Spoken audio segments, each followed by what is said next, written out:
Wait, what is Jimin doing next to Taylor Swift and Kendrick Lamar in Indian media?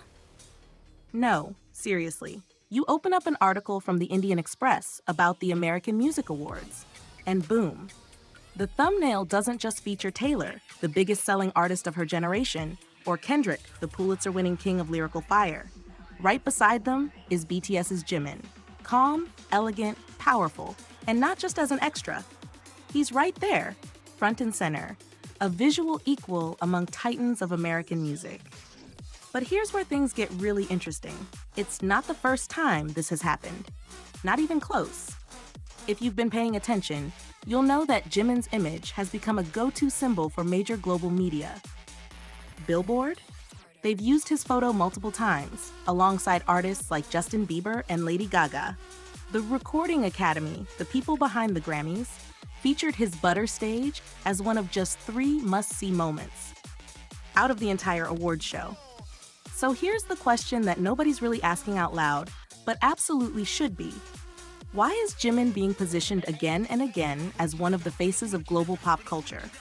He's not American. He's not backed by Western labels. He's not riding the coattails of famous collabs. He's just Jimin. Pure talent, raw emotion, precision, passion, discipline. And yet, he's rewriting what it means to be a global artist. Let's go back for a second. This is the same Jimin who once worried if his voice was good enough. The one who pushed himself to the edge, both physically and emotionally, for every single performance. The one who stayed behind after hours, perfecting every step, every note, until it became art.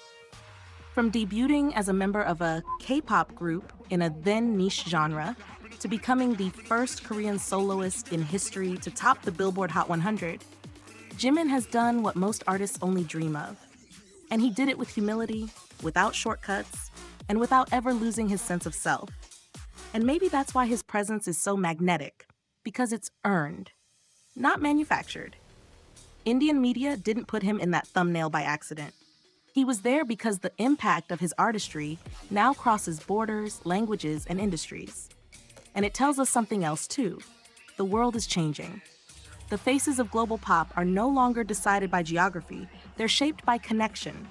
Who moves people? Who feels real? Who you trust to tell a story through a glance, a movement, a lyric. And that brings us back to the American Music Awards, one of the biggest music events in the US, happening May 26th. Jimin's nominated for Favorite K-pop Artist. It's a big category. But if he wins, or even if he doesn't, it honestly won't define his trajectory. Because the real win is already happening, when your presence alone makes headlines across the world. That's not just popularity, that's legacy. And if you're watching this right now, you're part of that. You see the artistry, you feel the emotion. You understand why he belongs in the same sentence as Taylor and Kendrick. Not as a token, but as an equal. So let me ask you this. Do you remember the first time a performance gave you goosebumps? The first time a voice made you stop scrolling? The first time you felt something and couldn't explain why? Yeah, that's what Jimin does. Let's see what happens on May 26th. But no matter what, the world is already watching. And Jimin, he's already won something much bigger than a trophy. If you felt that too, if this made your heart beat just a little faster, hit that like button and share this with someone who gets it. And if you're new here, don't forget to subscribe. Because trust me, moments like this, they're only the beginning. Until next time, stay curious, stay inspired, and remember, pop culture isn't just changing, it's evolving.